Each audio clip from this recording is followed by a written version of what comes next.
It is good to be here tonight. How many of you have heard of the person Dietrich Bonhoeffer?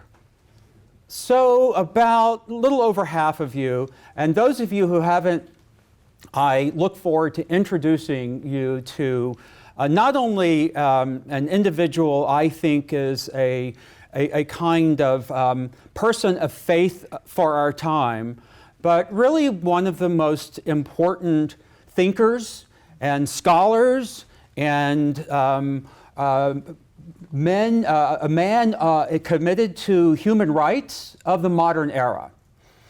So for about the next 35 or 40 minutes, I know some of you are here because you have to be here. I taught at a college in Baltimore for 15 years, that a Jesuit college that had the same requirement, and I remember bringing scholars to grounds, and they would come into this room, and there'd be 300 students. And they were like, I am so impressed that your students are interested in, early patristic, theology. I just never seen such a profound interest. And you dare not say, they have to come or they're getting extra credit.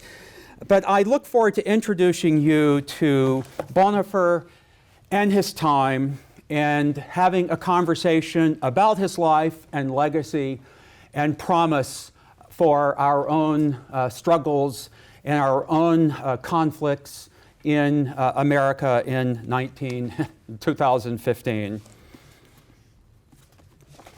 It was the beginning of 1933, and Bonhoeffer was still enjoying the long Christmas break from the university, having moved back into his parents' house on Wangenheimstrasse. He worked every morning from his bedroom, his notes carefully arranged on the oak writing table that had been his desk since boyhood.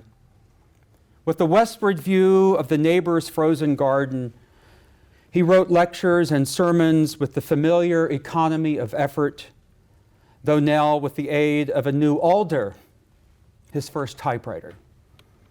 He had, as he told his friend Erwin Zutz, finally entered the technological age. Afternoons were set aside for naps, meeting friends over coffee, writing letters. Weather permitting, there was skiing on the well-marked trails of the Grunewald. Most evenings he went into the city for a concert or a play.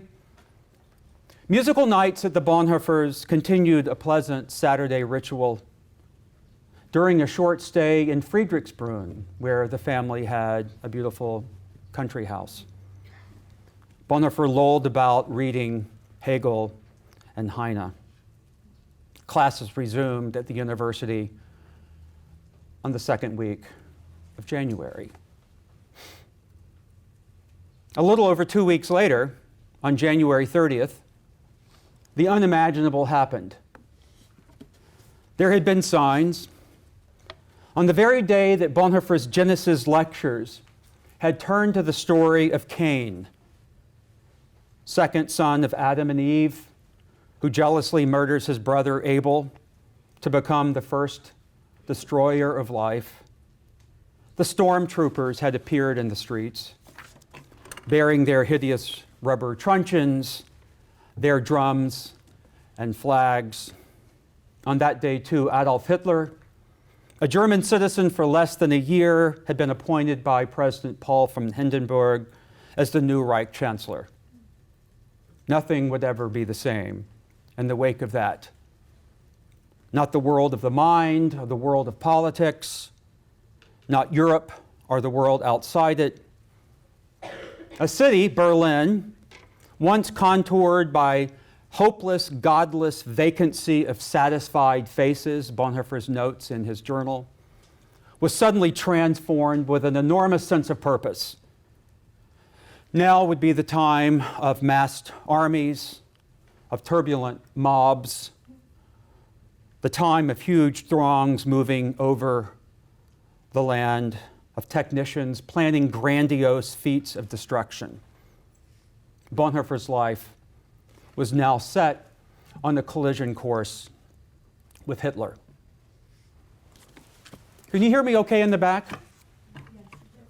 I began work on this biography, Strange Glory, in the spring of 2007, when I was fortunate enough to receive a position at the University of Berlin that was called the Dietrich Bonhoeffer Visiting Professor at Humboldt University. I know that sounds like an impressive title, but I should tell you that it came with no salary, no housing allotment, no travel stipend, and it did, however, come with a cozy little office on the Bergstrasse, right across the River Spree, if you know Berlin, and sort of the Mitte near Museum Island from the large, imposing Berlin Dome.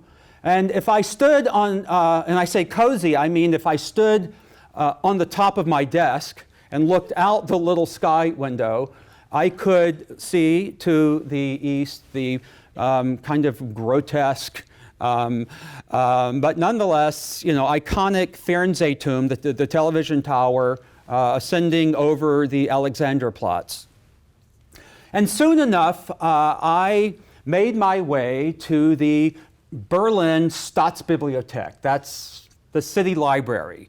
It's this gorgeous, looks like one of your beautiful new buildings here at Elon, but much more kind of modernist designs. Down at the Potsdamer Platz, the architect of this extraordinary building was one Hans Scharoun, who had also designed the beautiful Berlin Philharmonic Hall, if you've ever seen that. And began to make my way into, and I'm going to just indulge my little scholarly,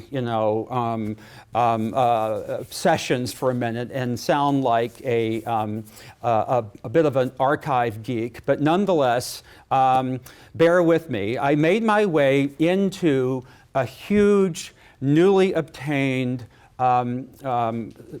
sort of supply of Bonhoeffer papers. 50 books, 50 boxes of writings had recently been sold to the city library by the family of Eberhard Bethge, who you may hear about later, was Bonhoeffer's closest friend and later his biographer.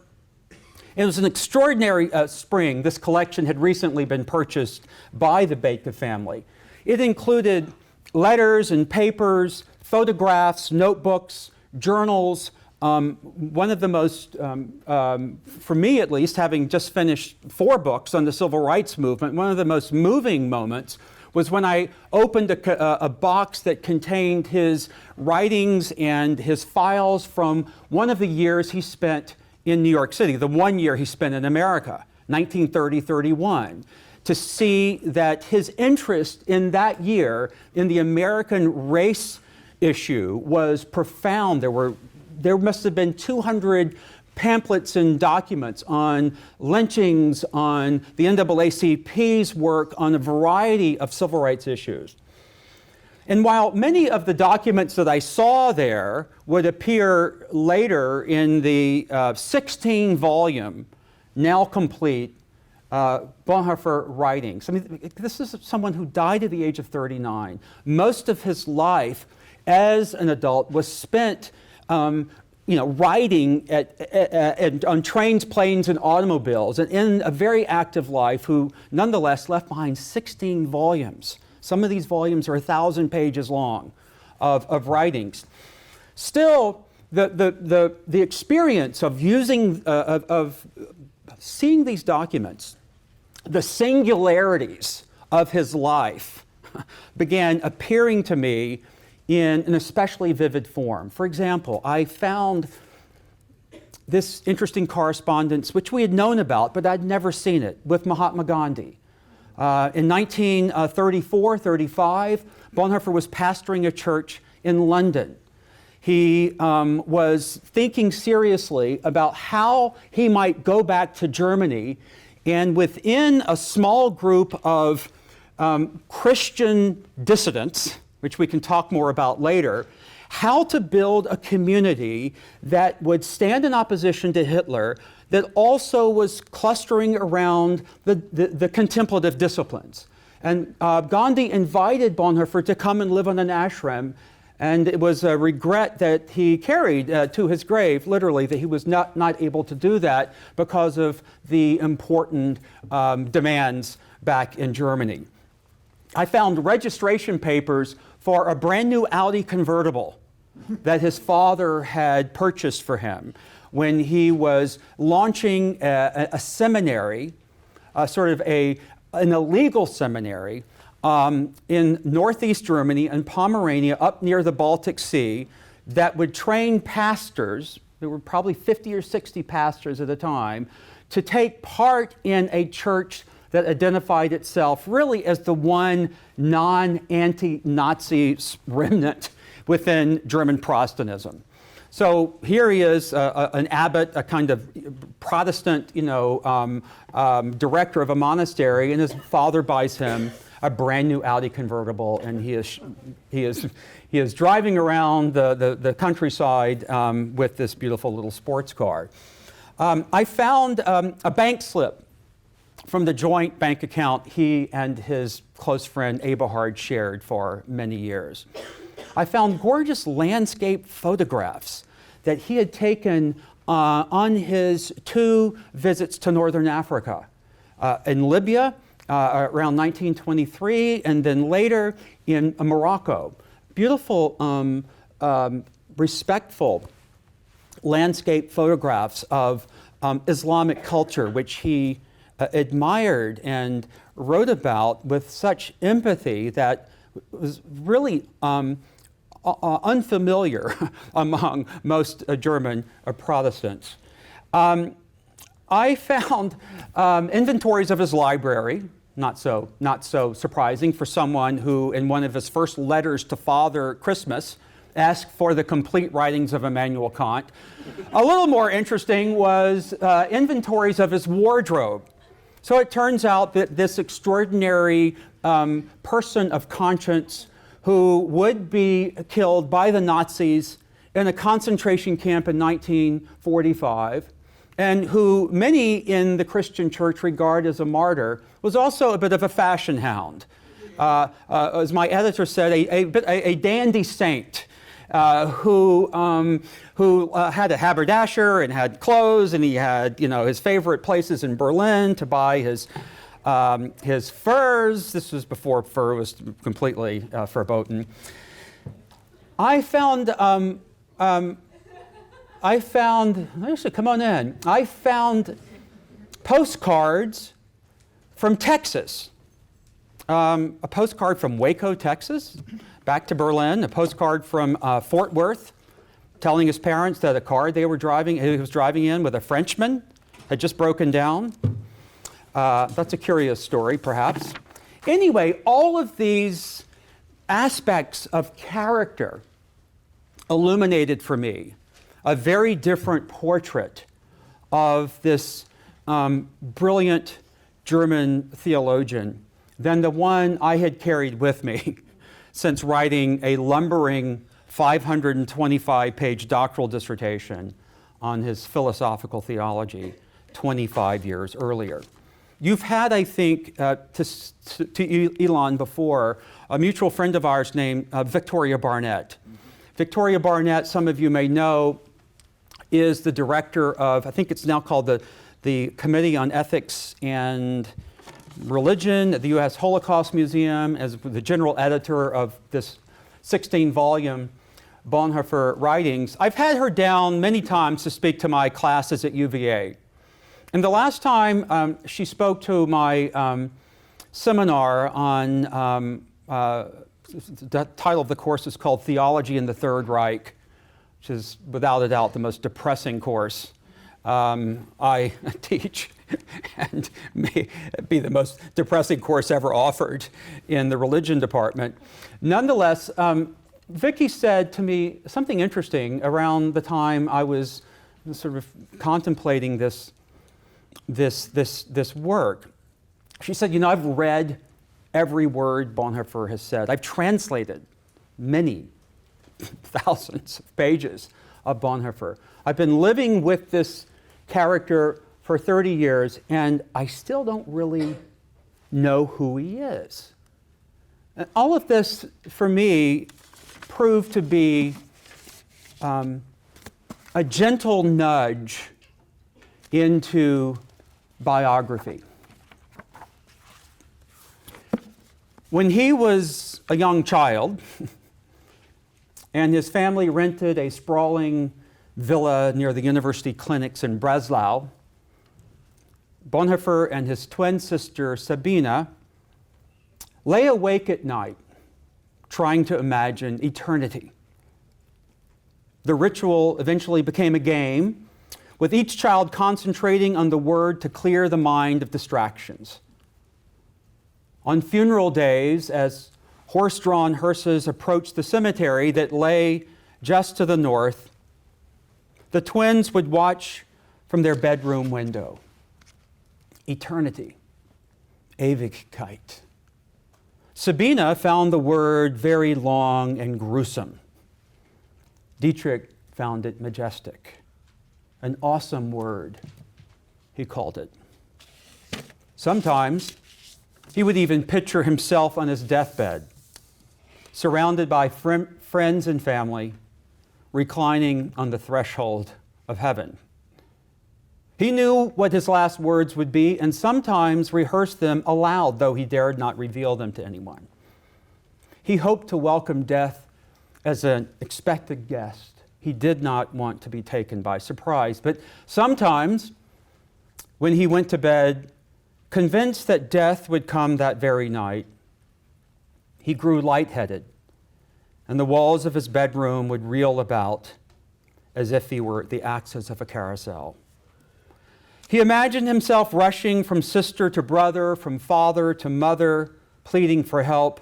The prospect of it's happening now, vanishing tonight, this night, into the vast mysterium, felt so real. He had to bite his tongue to reassure himself that he was still among the living, that he could feel mortal pain. At such moments, he worried that he suffered from an incurable fear. When the twins got separate bedrooms, they devised a code for keeping up their metaphysical games. Dietrich would drum lightly on the wall with his fingers, an admonitory knock, announcing that it was time once again to ponder eternity. A further tap signaled a new reflection on the solemn theme, and so it went back and forth until one of them discerned the final silence. Usually, that was Dietrich. And with the game concluded, he lay awake, the only light in his room coming from a pair of candlelit crosses his mother had placed atop a corner table. When at night I go to bed, 14 angels round my stead, he would hear her sing. He liked this idea very much. One angel dressed in a little white cloak, standing by his bed, and other watching over children everywhere. Ultimately, death would enthrall more than it frightened. And the devil would hardly frighten him at all. God does not want us to be afraid. He would later preach in a suburb of London. God's only desire is that people reach out passionately for mercy and love and grace. In the decades since Bonhoeffer was executed on the orders of the Führer for the crime of high treason, executed in the concentration camp in Flossenburg on April 9th, 1945, just 2 weeks before that camp was liberated by the Americans. Bonhoeffer has become one of the most widely read and influential thinkers of our time, and yet still not as widely known perhaps as he might be. His life and legacy have inspired campaigns for social justice, for human and civil rights. His more popular works, some of you know his more popular works like Life Together or Cost of Discipleship. These books written amid the chaos and fury of the so-called Kirchenkampf, the church struggle, render faith in elegant but accessible ways without reducing it to cliches. In my estimation, I think many of you would agree with this, no other religious thinker of our time, certainly from the Christian tradition, perhaps with the exception of Martin Luther King Jr., brings together so many different kinds of people, believers and non-believers, Christians and Jews, evangelicals and liberals, believe it or not, come together around their shared admiration of Bonhoeffer. Catholics and Protestants, mystics, idealists, secularists, humanists, all come together in a kind of shared admiration of an indisputably authentic witness. And his is a remarkable story. Born into privilege, into a family of prodigiously humanist parents. His father was the director of the Center for Nervous Diseases and Psychiatry at the University of Berlin. One of the most preeminent empirical psychiatrists in the German-speaking world was Karl Bonhoeffer.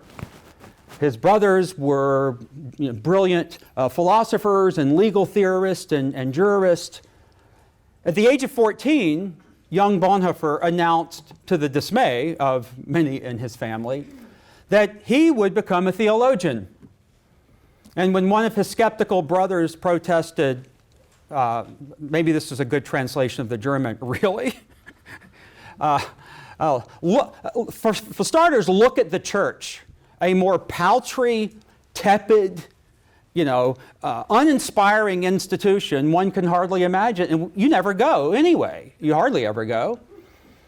Bonhoeffer responded, well, if all that you say is true, I shall reform it.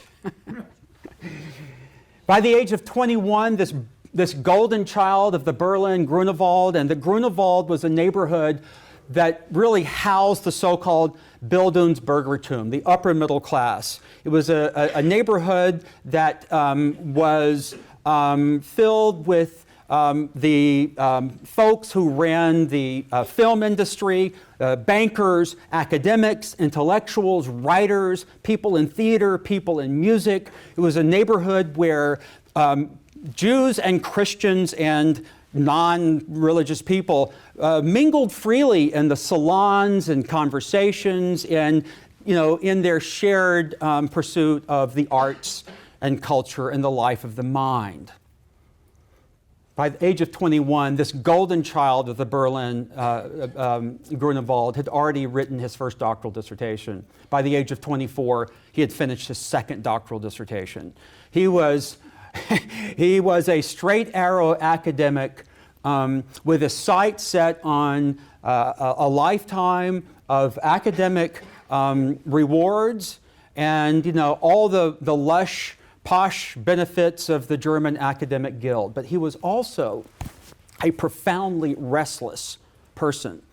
And one of the aspects of character that I found so intriguing in my research over the years was to read his diaries and his notes during this time and to see how profoundly discontent he had become with life in Berlin and life in Germany. There are moments when he is saying, everything is so dull and so insipid.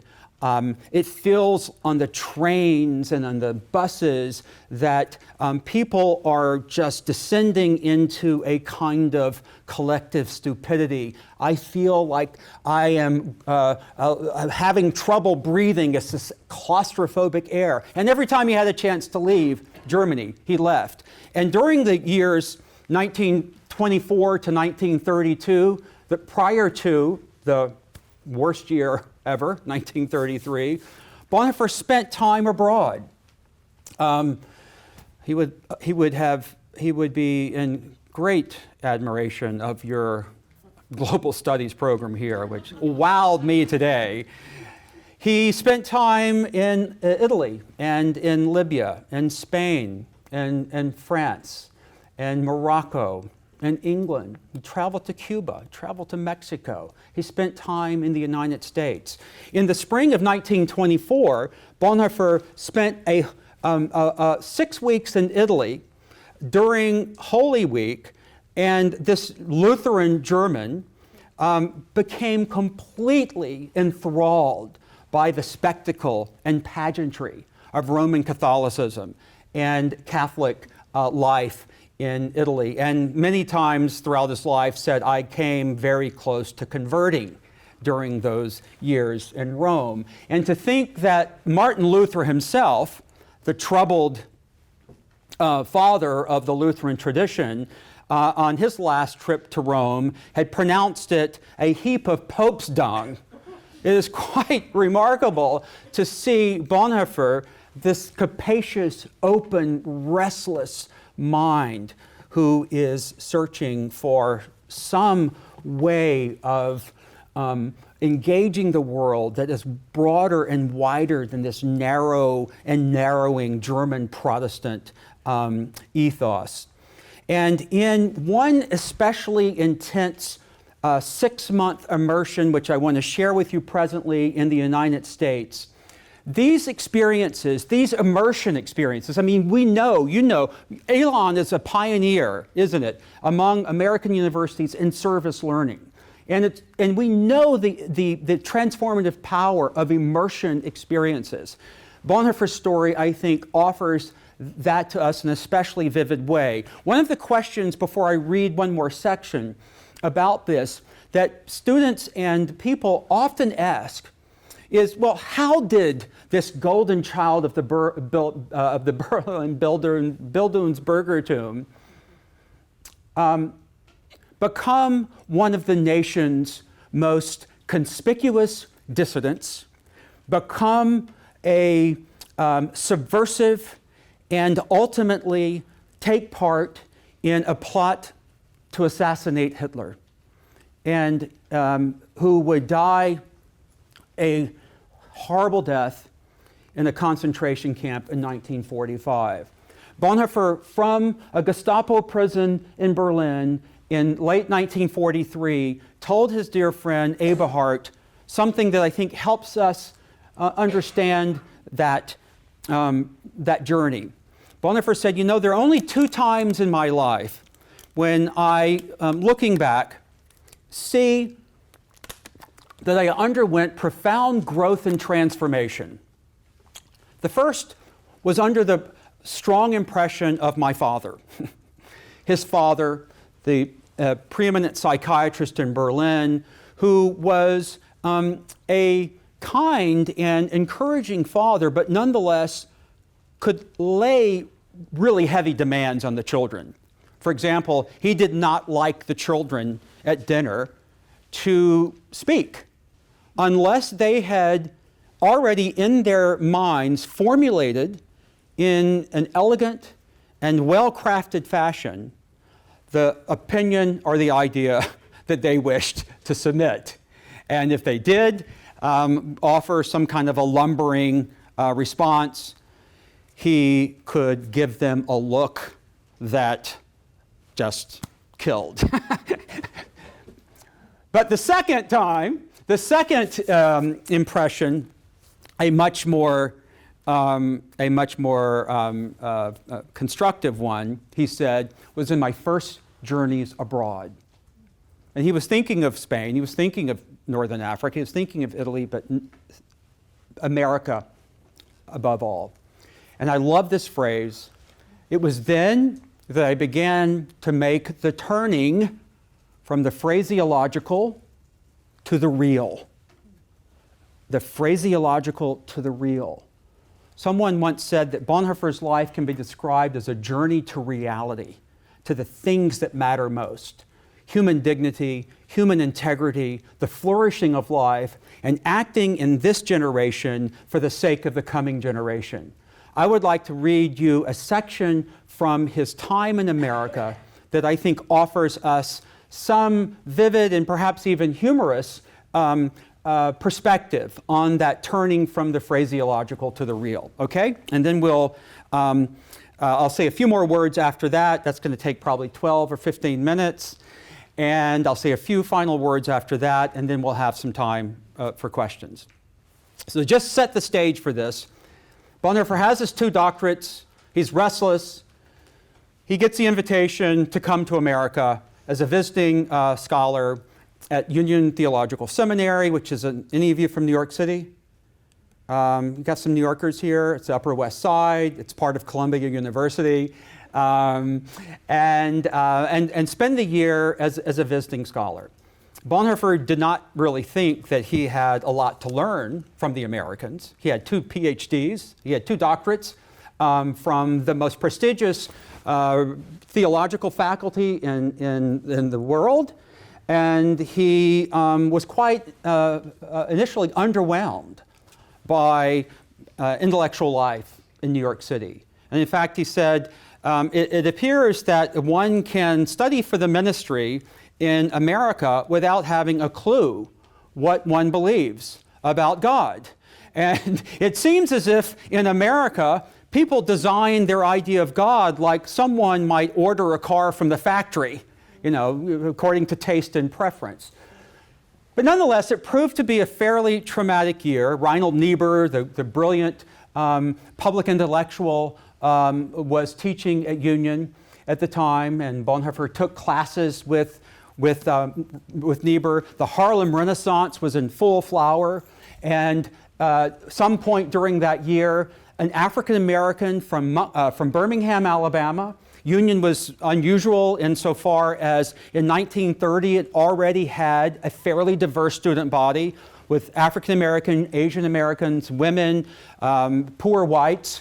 There was one seminarian named Miles Horton who finished Union and would come back to the Deep South and began a training center in East Tennessee called the Highlander Folk School that would train a generation of labor organizers and then would train Martin Luther King and Ella Baker and Fannie Lou Hamer and Miss Rosa Parks and a whole generation of civil rights organizers. And Miles Horton once said that he had been accepted to Union because Union must have been looking for a token hillbilly, and he was the only one to apply. He became a good friend of Bonhoeffer. But this African American reached out to this erudite, somewhat overly confident Berliner and said, "Come with me this Sunday to church."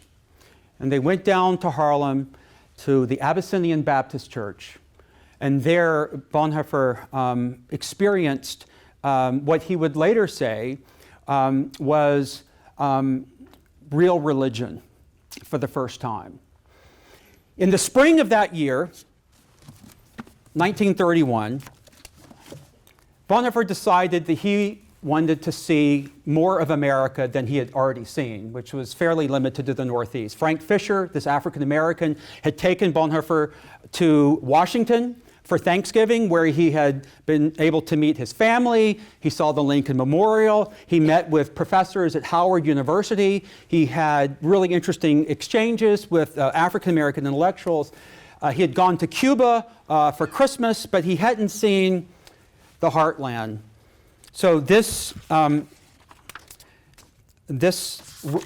we might say road trip, this is pre-Kerouac on the road. Bonhoeffer takes us on part of that journey.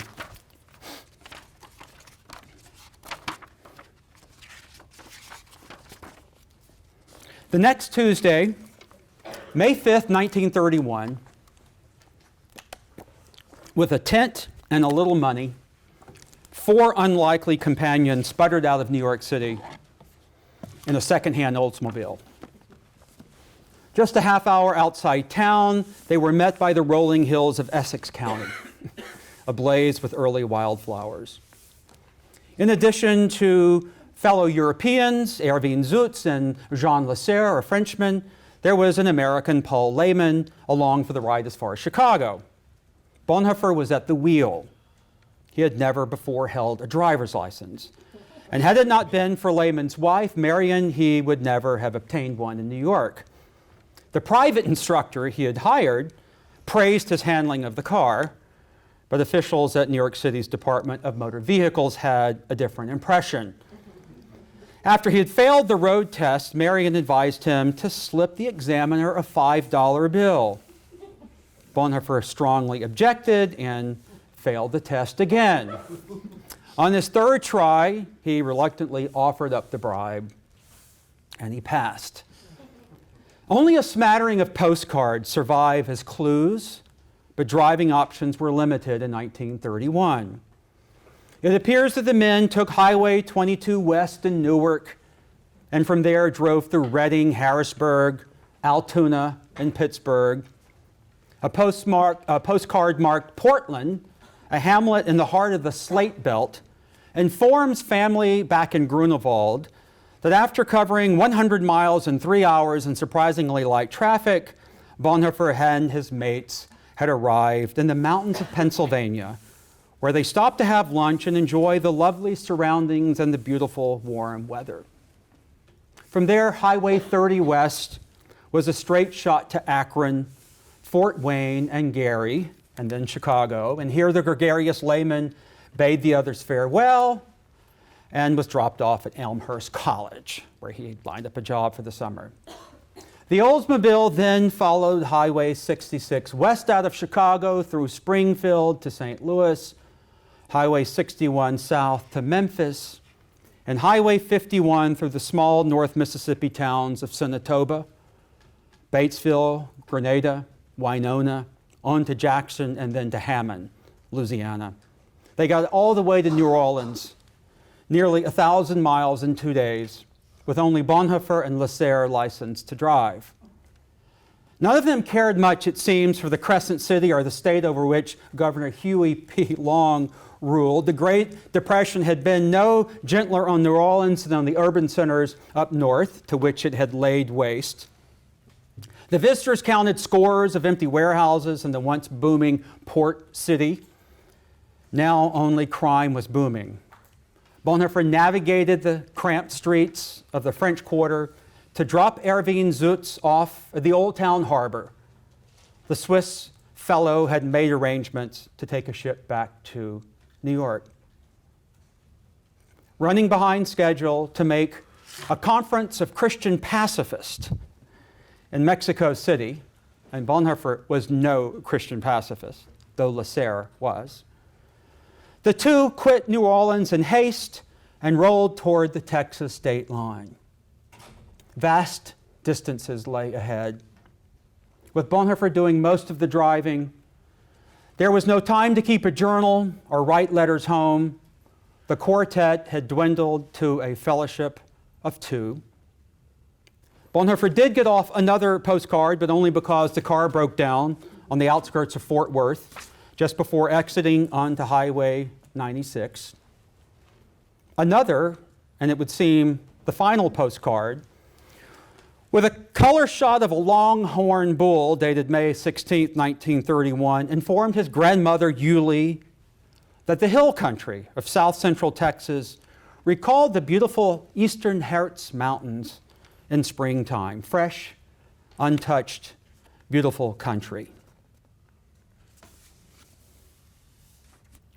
There are no further dispatches from the road. The two men drove 12, 14, even 16 hours a day, stopping only to make clumsy attempts at cooking meat over campfires or to search often frantically and without luck for a motel room. Often and occasionally they enjoyed a hot shower and a bed, but mostly they were roughing it in the wild. In 1971, Lasserre, in an interview with Jeff Kelly, would recall the night he and Bonhoeffer pitched their tent in a quiet pine grove somewhere in Texas, little suspecting that they had trespassed the dormitory of a herd of swine.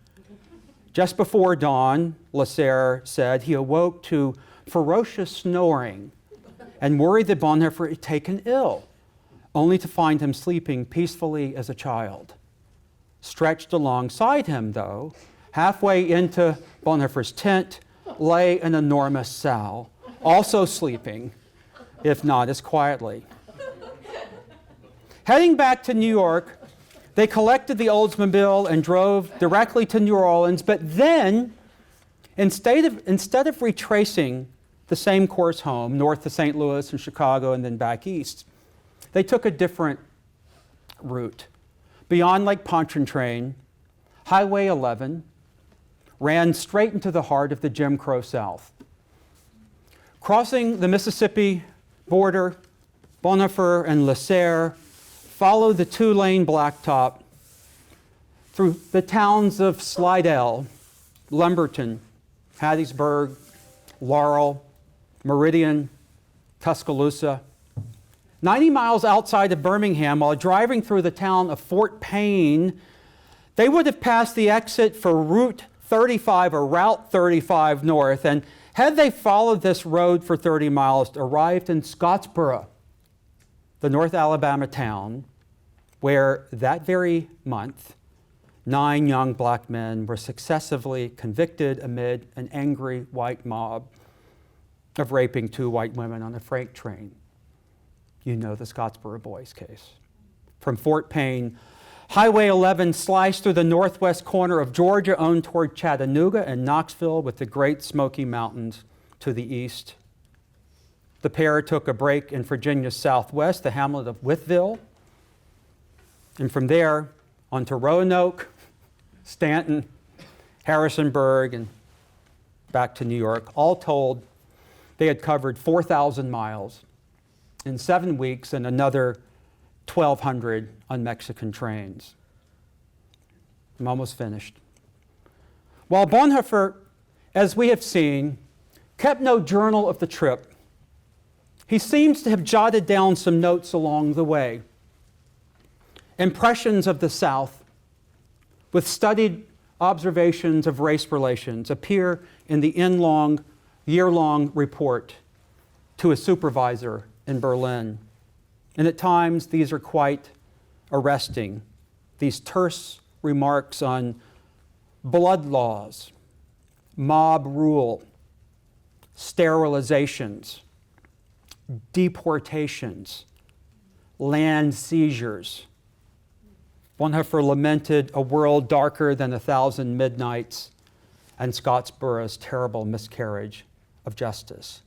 The report also reveals that on a Sunday morning in May, somewhere east of New Orleans and somewhere south of Knoxville, Bonhoeffer and Lasserre worshiped in a rural black church. He wrote about this. With an intensity of feeling, he heard the gospel preached with conviction and power, interrupted by cries of joy.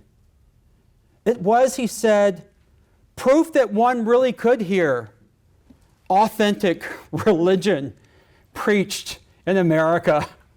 And beyond the preaching, Bonhoeffer felt churched deep in his bones in the strange mixture of reserved melancholy and the ecstatic joy in the soul of the Negro. It was as if these rural folk, by some synthetic power and spiritual genius, had earthed emotion, intensity, and feeling in the sorrowful joy of Jesus. Bonhoeffer wrote that he awakened to fresh spiritual and moral energies in what he called the church, this is his phrase, the church of the outcast of America. Back in New York, he re-examined a poem by the Harlem Renaissance poet Countee Cullen called The Black Christ that Reinhold Niebuhr had assigned to him. It was now, though, with a new comprehension that Bonhoeffer read, as in this poem, of a black man tortured and hanged by a Southern mob. For this he pays with his life. This death, by hanging from a tree, is brutally reminiscent of Calvary in Palestine and the many trees on which God should swing, world without end and suffering. When Bonhoeffer writes of the Black Christ being led into the field by the white Christ. He refers to the astonishing paradox in Cullen's poem. The black man, lynched for his love of worldly pleasure, becomes in his suffering the anointed one. Bonhoeffer returns to Berlin, a profoundly changed person. He says he falls in love with the Bible. He begins reading the Bible, not only the Sermon on the Mount, but the Hebrew prophets with an uncommon intensity. He begins to imagine God no longer at the center of power, but on the margins. And weeks after the ascent of Hitler to power, Bonhoeffer will say, to the dismay of a group of Lutheran ministers, that in response to the new Nuremberg laws and the Aryan paragraph that made it hereafter illegal for Jews or even Jewish converts, anyone of Jewish descent, to have any role in the political or the religious world of Germany, that in response to state violence, in response to state violence against German citizens, regardless of their religion, regardless of their race, regardless of their socioeconomic standing, that the church was obligated not only to bandage the victim under the wheel of the bus, but if necessary, to smash the bus to smithereens. And he would, by 1939, draw a profound equivalence between the church and the synagogue. Around 1939, he accepted his brother and brother-in-law's invitation to become a member of the political conspiracy. After having spent 4 or 5 years trying to wage some protest against Hitler through the instrument of the church, Bonhoeffer came to the realization that that was futile and a failure, and that the only responsible way of removing the great masquerade of evil was to take part in a plot to assassinate Hitler and to put in place a non-Nazi regime.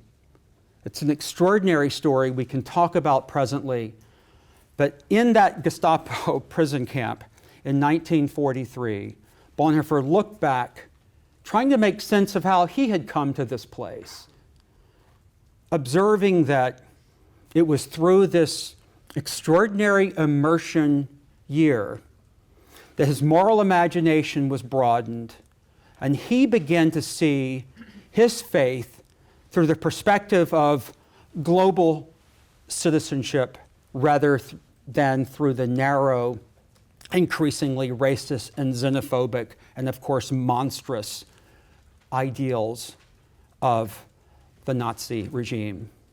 Thank you.